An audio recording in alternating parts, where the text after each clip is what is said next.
देश भर के तीर्थ पुरोहितों के सबसे बड़े संगठन अखिल भारतीय तीर्थ पुरोहित महासभा द्वारा अब युवाओं का संगठन भी तैयार किया जा रहा है। रविवार को युवा संगठन के राष्ट्रीय अध्यक्ष की घोषणा महासभा के राष्ट्रीय अध्यक्ष महेश पाठक द्वारा की गई। उन्होंने युवा संगठन के राष्ट्रीय अध्यक्ष अमर डिब्बावाले को मनोनयन पत्र भी सौंपा। नमस्कार, वाई न्यूज में आपका स्वागत है। मैं हूं आपके साथ सुशील गोस्वामी। आज हमारे साथ मौजूद हैं अखिल भारतीय तीर्थ पुरोहित महासभा के राष्ट्रीय अध्यक्ष महेश पाठक। आज उन्होंने यहाँ एक प्रेस वार्ता करके और अपने महासभा के जो युवा संगठन है उसके राष्ट्रीय अध्यक्ष के रूप में अमन डब्बेवाले जो उज्जैन से हैं उनको यहाँ पर मनोनीत किया है और आज इनकी विधिवत घोषणा की है। तो आइए जानते हैं कि आगे क्या प्रक्रिया रहेगी और क्या स्वरूप होगा युवा संगठन। देखिए गोस्वामी जी, आप भी हमारे तीर्थ पुरोहित से जुड़े हुए हैं, पत्रकार हैं, बड़ी अच्छी बात है।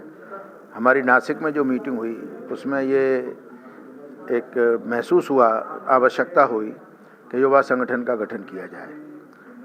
आपको मालूम है हमारे संविधान में इसका प्रोविज़न नहीं था। कार्य समिति ने इस निर्णय को लिया, उसमें प्रस्ताव पास हुआ, उसके बाद एक कमेटी बनी, कमेटी ने अपनी रिकमेंडेशन दी और आज हमारे अमर डिब्बेवाले जो कि उज्जैन से पधारे हैं, इनको हमने अखिल भारतीय तीर्थ पुरोहित युवा संगठन का राष्ट्रीय अध्यक्ष मनोनीत किया, अपॉइंट किया। इनका आज लेटर दिया और उसमें इनके संगठन का क्या स्वरूप रहेगा वो भी उसमें है और मैं अपनी इनको शुभकामना देता हूं और आशा करता हूं, क्योंकि ये तीर्थ पुरोहित संस्था से जुड़े हुए हैं, ये उसके सब नियमों को, सिद्धांतों को जानते हैं और पूर्ण विश्वास है कि इनके अध्यक्षता में युवा संगठन आगे बढ़ेगा और ये हमारे कार्यक्रमों को और तेज गति देके उसको सफल बनाएंगे। तो मेरी इनको बहुत बहुत शुभकामना। तो सुना आपने राष्ट्रीय अध्यक्ष महेश पाठक जी ने बड़े ही उम्मीद और विश्वास के साथ जो दायित्व अमर डिब्बेवाले को सौंपा है, तो हम उम्मीद करेंगे कि अमर डिब्बेवाले जो दायित्व सौंपा है तीर्थ पुरोहित महासभा को आगे ले जाने का, उनकी समस्याओं को हल करने का। तो आइए जानते हैं क्या प्राथमिकता रहेगी। सबसे पहले वाई न्यूज़ की ओर से आपको बहुत बहुत शुभकामनाएं। धन्यवाद। पहली प्राथमिकता की हम बात करेंगे तो जितने भी भारतीय युवा संघ है उनसे हम अपने आप को संबद्ध करेंगे। दूसरा, जितने भारतीय तीर्थ पुरोहित हैं उन तीर्थ पुरोहित की युवाओं की टीम में जो अभी तक युवा दिखाई नहीं देते हैं उनको एकीकृत करना, योग्य युवाओं का चयन करना, उनकी प्रकृति, उनकी बुद्धिमत्ता के आधार पर उनको पद का निर्धारण करना और उनकी बौद्धिकता का लाभ महासभा को मिल सके, राष्ट्र धर्म को मिल सके, इसके लिए उनको प्रेरित करना। साथ ही हम ये भी कहना चाहते हैं कि महासभा को युवा संगठन की आवश्यकता इसलिए भी है कि अधिक से अधिक लोग, खासकर जो धर्म तीर्थ से जुड़े हुए हैं, मंदिरों से जुड़े हुए हैं, पाठों से जुड़े हुए हैं, इन सबको एकीकृत करना है, इन सबको एक लिंकबद्ध करना है, जिससे पूरे राष्ट्र में अखिल भारतीय तीर्थ पुरोहित महासभा का एक अलग बैनर पंचम है। देखिए, पहचान और संगठन तमाम बने हैं तीर्थ पुरोहित महासभा के, लेकिन अगर देखा जाए तो तीर्थों की अगर हम बात करें, तीर्थों की जो नदियां हैं, वहाँ के वन हैं, मंदिर हैं या तीर्थ पुरोहित, तो सबकी जो एक प्रतिष्ठा है, मर्यादा, वो कहीं ना कहीं नीचे खिसकी है। तो उन सबको पुनः उसी जगह स्थापित करने के लिए क्या, देखिए, बिल्कुल सही बात बोली आपने कि हम नदियों की बात कर लें तो हिंदू धर्म का व्यक्ति जब नदी पे स्नान करने आता तो वो ये नहीं जानता कि उसको स्नान कैसे करना है।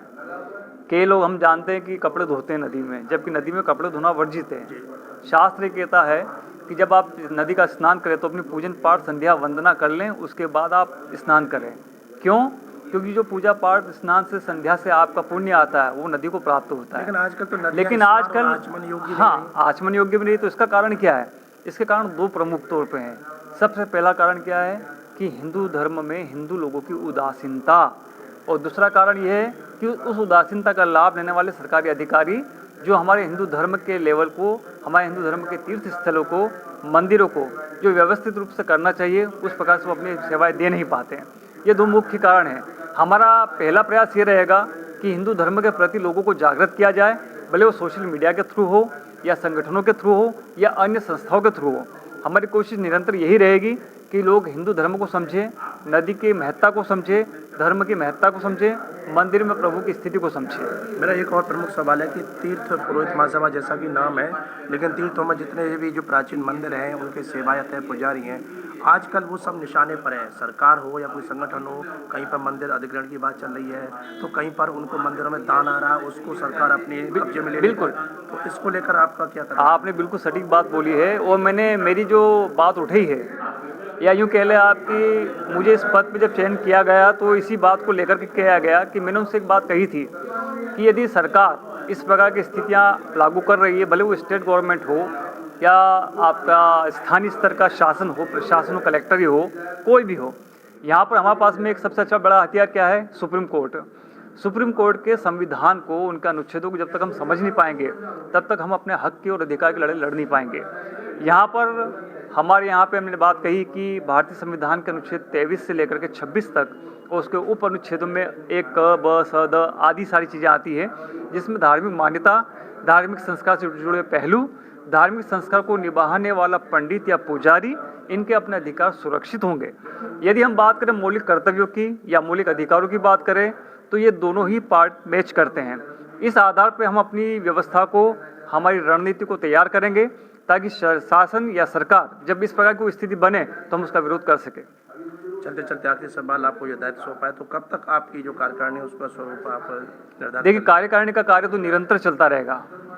जब तक मैं हूँ तब तक करूँगा, मेरे बाद कोई और आएगा तो वो भी करेगा, क्योंकि यहाँ पर ये चूंकि जैसे मैंने आपसे कहा, उसमें जो पद हैं, हाँ वही ये जो पद का निर्धारण होगा, इसमें जितने लोग हैं वो 1 महीने के अंदर किसी भी स्थिति में कवर हो जाएंगे। तो सुना आपने, हमारे डिब्बे वालों ने बड़े ही अपने उत्साह और जोश के साथ कहा कि जो जिम्मेदारी उन्हें महासभा ने सौंपी है उसको पूरी तरह से ईमानदारी के साथ का निर्वहन करेंगे और तीर्थ पुरोहित हों, तीर्थ स्थल हों, नदियां हों, उन सब के उत्थान के लिए भी लगातार उनके प्रयास चलेंगे और उसमें वो ऐसी ठोस एक कार्रवाई करेंगे जो आने वाले समय में तीर्थ पुरोहितों के लिए एक लकीर साबित होगी और एक मिसाल के तौर पर वो जानी जाएगी, जिससे कि उनकी समस्याओं का निदान हो सके। वाई न्यूज़ के लिए कैमरा पर्सन रिंकू वर्मा के साथ सुशील गोस्वामी।